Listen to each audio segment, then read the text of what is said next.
마태복음서에서 기록해서 저희들에게 전해지는 광야의 유혹의 복음 이제 마지막 한 절을 묵상하려고 합니다.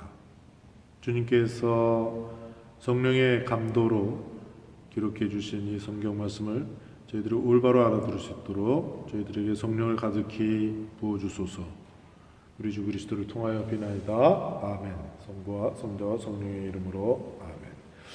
자, 우리가 4장 1절부터 10절에서 봤듯이 이제 예수님께서 성령의 인도로 광야로 나가셔서 악마에게 유혹을 받으시는 장면, 세 가지 유혹을 받고 이제 마지막으로 짧게라도 11절로 이제 마태복음이 끝나는데 우리도 이 부분을 좀 나름대로 묵상하는 시간을 따로 가집시다. 11절의 말씀 읽겠습니다.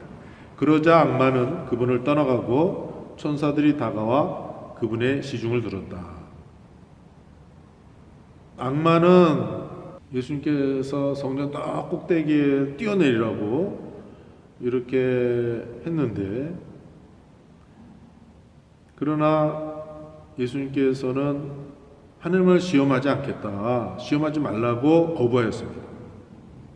이렇게 악마의 유혹을 물리치고 곧 하느님에 대한 불신, 하느님을 믿지 말라고 이렇게 하는 시험을 물리쳤을 때 이제 천사들이 진짜 나타나는 거죠. 천사들이 나타나서 내 발을 받쳐주리라고 한 그런 거짓말에 예수님께서 하느님만을 믿어야 된다고 이렇게 말씀하셨는데, 그 악마의 유혹을 물리쳤을 때 천사들이 와서 참으로 예수님의 시중을 들었습니다. 우리 조금 전에 9절에서 악마가 자신에게 경배하라고 유혹하면서 저 모든 것을 당신에게 주겠소 라고 약속하였습니다. 오늘 또 그렇게 소유의 세계로 우리 자신을 붙들어 매려고 악마는 끊임없이 우리를 강력하게 유혹합니다. 그런데 악마가 자신에게 경배하라는 그 유혹을 예수님께서 물리쳤을 때 하나님 아버지께서 천사들을 지켜서 예수님께 시중을 들며 예수님께 잡수실 것을 드립니다. 그러니까 아담과 하와가 유혹에 빠져서 그 선악지수의 열매를 먹은 것과 달리 예수님은 그 유혹을 물리치면서 하나님 아버지께서 시중을 드신 것이다, 하나님 아버지께서 직접 잡수실 것을 예수님에게 드렸다. 그러니까 예수님께서 주님의 기도에서 가르쳐 주시지 않았었습니까? 하느님 아버지께 일용할 양식을 달라고 청하여라. 하느님 아버지의 말씀을 거스르면서 자기가 하느님처럼 되어서, 그래서 선과 악을 스스로 판단하면서 그 욕심에 따라서 자기가 먹을 것을 쟁취할 것이냐, 겸손하게 하느님 앞에 나아가서 매일매일 먹을 양식을 달라고 청하면서 하느님의 시중을 받을 것이냐. 우리도 여기서 다시 한번 우리 신앙의 선택을 해야 되겠습니다. 악마와 천사는 우리 가까이에 있습니다. 내가 악마의 유혹을 물리칠 때 천사들이 와서 우리 시중을 듭니다. 천사의 시중, 하느님의 시중을 받는 그 상황을 한번 상상해 보십시오. 평화로 자신을 내어주는 그 사랑.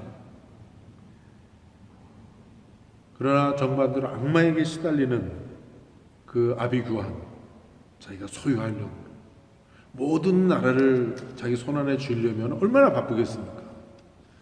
다른 사람이 보이지 않습니다. 욕망의 눈이 멀게 되는 것이죠.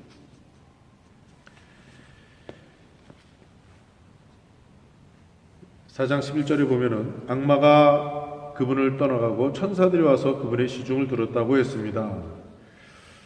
이 같은 내용을 마르코복음 1장 13절에 이렇게 기록하고 있습니다. 또한 들짐승들과 함께 지내셨는데 천사들이 그분의 시중을 들었다. 이제 예수님께서 악마의 유혹을 이겨냄으로써 낙원을 되찾은 것이다. 에덴 동산을 되찾은 것이다. 그래서 이 마르코복음 1장 13절의 그 들짐승에 대한 기록은 우리에게 이사야 예언서의 한 부분을 연상하게 합니다. 곧 첫 아담이 잃은 천국을 이제 예수께서 되찾아 놓으신 것입니다. 곧 이사야 예언자가 노래한 메시아 시대의 평화가 회복되었습니다. 이사야 예언서 11장 6절에서 9절의 말씀을 읽어드리겠습니다. 늑대가 새끼 양과 함께 살고 표범이 새끼 염소와 함께 지내리라. 송아지가 새끼 사자와 더불어 살쪄가고 어린아이가 그들을 몰고 다니리라. 암소와 곰이 나란히 풀을 뜯고 그 새끼들이 함께 지내리라. 사자가 소처럼 여물을 먹고 젖먹이가 독사 굴 위에서 장난하며 젖 떨어진 아이가 살무사 굴에 손을 디밀리라. 나의 거룩한 산 어디에서도 사람들은 악하게도 패덕하게도 행동하지 않으리니 바다를 넘는 물처럼 땅이 주님을 알므로 가득할 것이기 때문이다. 이렇게 우리가 마태복음 4장의 광야의 유혹을 보지만 아주 짧게 언급한 그 마르코복음의 예수님의 유혹이 우리에게 더 풍요롭게 예수님의 광야의 유혹에 대한 말씀을 더 알아듣도록 도와주고 있습니다. 이제 마지막으로 보고 싶은 것은 예수님과 함께 완성되는 새로운 출애굽이다 하는 겁니다. 탈출기 23장 20절에 이와 같은 말씀이 있습니다. 보라, 내가 너희 앞에 천사를 보내어 길에서 너희를 지키고 내가 마련한 곳으로 너희를 데려가게 하겠다. 천사의 시중을 들리라 하는 대목과 여기서 주님께서 내가 천사를 보내리라. 24절에 이와 같은 말씀이 나옵니다. 탈출기 23장 24절 25절. 그러면 너희는 그들의 신들에게 경배해서도 그 신들을 섬겨서도 안 된다. 그리고 그들이 하는 짓을 따라해서도 안 된다. 오히려 그들의 기념 기둥들을 부수고 깨뜨려 버려야 한다.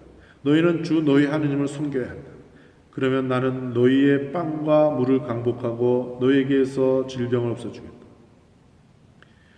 조금 전에 그 20절 탈출기 23장 20절의 말씀, 보라 내가 너희 앞에 천사를 보내리라 하는 약속이 이루어졌습니다. 길에서 너희를 지키고 내가 마련한 곳으로 너희를 데려가게 하겠다. 예수 그리스도와 함께 새로운 출애굽 해방이 이루어진 것입니다. 이제는 에집트 종살이가 아니라 죄와 죽음의 종살이에서 우리 인간이 탈출하게 된 것이고 해방되게 된 것입니다. 새로운 모세와 함께 새로운 모세 예수 그리스도를 통해서 우리가 새로운 출애굽을 이루게 된 것입니다. 새로운 아담인 예수께서 자신 안에서 새로운 이스라엘을 일궈내신 것입니다. 이제 마태복음 4장 1절에서 11절 광야의 유혹을 이겨내신 다음에 예수님께서는 갈릴레아로부터 시작해서 전도에 나서십니다. 그리고 전도에 나서시면서 첫 번째 하신 일이 네 사람의 제자들을 부르시고 그리고 자신의 길에 초대하셨습니다. 나를 따라라. 그리고 나서 이제 참다운 행복, 우리가 흔히 진복 8단이라고 하는 참다운 행복을 선언하죠. 우리도 그리스도를 따라서 유혹을 이겨내고 참 행복에 초대되었고 이 참 행복을 따라서 살기 시작한 사람들입니다. 그렇기 때문에 우리가 어둡고 또 무거운 분위기로 이 광야의 유혹에 대한 복음을 읽지만 우리는 희망을 향해서 또 용기를 가지고 구원의 길을 그리스도를 뒤따라 가게 되기에 하나님께 감사를 드리지 않을 수 없습니다. 감사합니다. 이로써 제가 부족하기 짝이 없는 마태복음에 나오는 광야의 유혹에 대해서 여러분과 함께 묵상하는 시간을 가졌습니다. 제 설명이 여러분이 혹시 복음서를 통해서 광야의 유혹의 그 구원의 진리의 복음을 이해하고 묵상하는데 혹시 방해가 되지 않았는지 모르겠습니다. 여러분에게 하나님의 축복이 가득하기를 바라겠습니다. 성부와 성자와 성령의 이름으로 아멘. 주님, 성령의 인도로 예수님께서 광야의 유혹을 받으셨지만 끝내 그 유혹에 성령께서 함께 하시고 아드님과 함께 승리의 노래를 하나님 앞에 바칠 수 있었습니다. 그래서 하나님께서 천사들을 시켜 예수님의 시중을 들게 해주셨습니다. 지금 저희들도 나약하기 짝이 없는데 성령을 더 가득히 부어주셔서 저희들도 이 광야와 같은 현대 세계에서 유혹을 물리치고 하나님의 영광을 드리고 그리고 사람들이 서로 형제적 사랑으로 참 생명과 진리의 길을 따라 살 수 있도록 저희들을 축복하여 주시고 이끌어 주십시오. 부족한 기도 예수 그리스도를 통하여 비나이다. 아멘. 성부와 성자와 성령의 이름으로 아멘. 감사합니다.